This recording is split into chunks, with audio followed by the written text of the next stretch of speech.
আপনি যখন একটা অনেকগুলা ব্লক তৈরি করে ফেলবেন একটা ড্রয়িংয়ের ভিতরে বা একটা ড্রয়িংয়ে অনেক ব্লক ইউজ করবেন, তখন আপনি অবশ্যই চিন্তা করবেন যে এই ব্লকগুলো যেন আপনার ফিউচারে তৈরি না করতে হয়। তার মানে আপনি যেন এগুলোকে সেভ করে রাখতে পারেন। তো এটা আপনি কিভাবে সেভ করবেন এবং এগুলো কিভাবে ফার্দার আপনি ইউজ করবেন সেটা নিয়ে এই টিউটোরিয়ালে কথা হবে। তো প্রথমে এখানে দেখেন, এখানে এই যে ড্রয়িংটা, এই ড্রয়িংয়ে আমি অনেকগুলো ব্লক ইউজ করেছি। এই কার্ট একটা ব্লক, এই যে ট্রিগুলো দেখতে পাচ্ছেন এগুলো হলো ব্লক। তো এখানে যে ব্লকগুলো ইউজ করা হয়েছে এই ব্লকগুলো এই ড্রয়িংয়ের ভিতরেই আপনি পাবেন। তো এখানে আমি যদি ইনসার্টে যাই, ব্লক ইনসার্টে গেলে এখানে দেখেন এখানে 3 4 5 6টা ব্লক আছে এখানে, যে ব্লকগুলো আপনি এখানে দেখতে পাচ্ছেন। কিন্তু আপনি যখন একটা নতুন ড্রয়িং ওপেন করবেন তখন আপনি দেখবেন কি যে এখানে কোনো ব্লকের ভিতরে কোনো ব্লকই নেই। তার মানে এখানে যে ব্লকগুলো দেখাচ্ছে সেগুলো আপনি হয় এখানে ক্রিয়েট করেছেন অথবা অন্য জায়গা থেকে আপনি ইনসার্ট করে নিয়ে এসেছেন, যার কারণে এগুলো এখানে আপনাকে শো করছে। তো এখন কথা হলো এই ব্লকগুলো তাহলে আপনি কিভাবে রিউজ করবেন। ওকে, সেটা রিউজ করতে গেলে তার আগে আমি আপনাকে বলি যে আপনি ফাইলের নামটা মনে রাখেন 73.block। ব্লক বানানটা ঠিক হয় না, ব্লক মডিফাই। তো এই ফাইলে আমরা দেখব যে কিভাবে এটা রিউজ করা যায়। আমি এটা কেটে দিচ্ছি। এখন আমি একটা নতুন ফাইল ওপেন করব।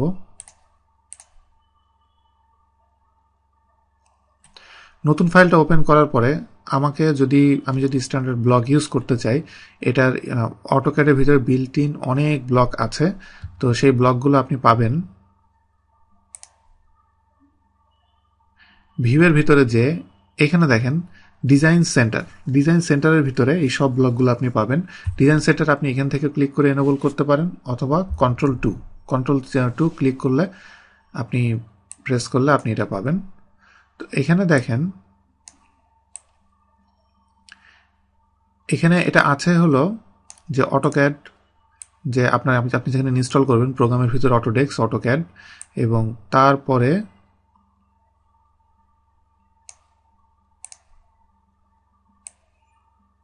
অটোক্যাডের ভিতরে স্যাম্পলের ভিতরে ডিজাইন সেন্টার।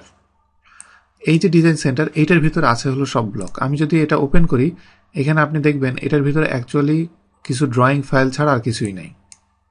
এগুলো সব হলো ড্রয়িং ফাইল, এবং এটার ভিতরে নাম দেখলে আপনি এগুলো বুঝতে পারবেন যে এগুলো কোনটা কিসের উপর বেস করে এখানে ব্লকগুলো তৈরি করা হয়েছে। এখানে যেমন বেসিক ইলেকট্রনিক্স, এটার ভিতরে এই ড্রয়িং ফাইলটার ভিতরে আমি যদি ঢুকে ব্লকে ক্লিক করি, এই ড্রয়িংয়ের ভিতরে এই ব্লকগুলো আছে, এই ব্লকগুলো এই ড্রয়িংয়ে ইউজ করা হয়েছে। এরপরে এরকম আরও অনেক ড্রয়িং আছে যেগুলো ইউজ করা হয়েছে। আপনি এখান থেকে এই ব্লকগুলো আপনি ইউজ করতে পারবেন। যেমন আমি এখান থেকে যদি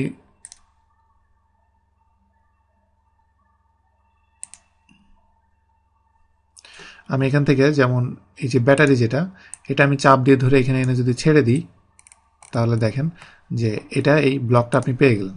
এখন এখানে কথা হলো যে আমি আগে যে ব্লকটা আমি ইনসার্ট করেছি তখন একটা উইন্ডো এসেছিল, সেই উইন্ডোটা আমি আনবো কি করে, কারণ ওইভাবে না হলে আমি কয়েকটা অপশন আছে যেগুলো আমি পাবো না। এটা করতে গেলে কিছুই না, আপনাকে জাস্ট যে কোনো একটা ব্লকের উপর ডবল ক্লিক করলেই আপনার অপশনটা চলে আসবে। এরপর আমি এই অবস্থায় আমি যদি এটাকে ওকে দিই, দেখেন স্ট্যান্ডার্ড যে ওয়ে সেই ওয়েতে ব্লকটা ইনসার্ট হয়ে গেল। তো এইভাবে আপনি খুব সহজে আপনি ব্লকগুলো ইনসার্ট করতে পারবেন ডিজাইন লাইব্রেরি থেকে, যেগুলো অলরেডি আছে। আর যেগুলা আপনি নিজে তৈরি করেছেন, যেমন আপনি জানেন যে এটা কোন ড্রয়িংয়ে আছে, সেগুলো আপনি করবেন কিভাবে। সেগুলো করতে গেলে যেমন আমি যদি ডেস্কটপে আমি যেখানে আমার এই আমার যে ড্রয়িংটা এখানে দেখেন যে 73 যে ব্লক মডিফাই, এই মডিফাইয়ের ভিতরে আমি ঢোকার পরে এখানে যে ব্লক যে অপশনটা আছে এই ব্লকের ভিতরে আমি ক্লিক করলে দেখেন আমি কিন্তু অ্যাকচুয়ালি এই যে 6টা ব্লকের কথা বলেছিলাম এই 6টা ব্লকই কিন্তু অ্যাকচুয়ালি এখানে ইউজ করা হয়েছে। এবং এই 6টা ব্লকের ভিতরে আমি এখন চাইলে আমি যে কোনো ব্লক ক্লিক করে আমি এখানে খুব সহজে আমি এটা দিয়ে দিতে পারবো। তো এভাবে আপনি ব্লক খুব সহজে রিইউজ করতে পারেন। আর ব্লক স্টোর করার ক্ষেত্রে আমি যেটা বলবো যে আপনার যে ব্লকগুলো নর্মালি সচরাচর মানে লাগে, আমি বলবো যে সেই ব্লকগুলো আপনি একটা কাজ করতে পারেন যে এখন আপনি যেমন একটা নিউ ড্রয়িং ফাইল ওপেন করলেন, এই ড্রয়িং ফাইলের ভিতরে ডিজাইন লাইব্রেরির ভিতরে যত যেসব ফাইল থেকে আপনার ব্লকগুলো, যেই ব্লকগুলো বেশি ইউজ হয়, সব আপনি একটা এই নিউ ফাইলের ভিতরে এনে সেভ করে এটা মানে এই একটা জায়গায় স্টোর করে রেখে দেন আপনার, কারণ এই মানে এই ব্লকগুলো আপনার সবচেয়ে বেশি ইউজ হয়, তার মানে এই ফাইল থেকে আপনি নিয়ে ইউজ করতে পারবেন।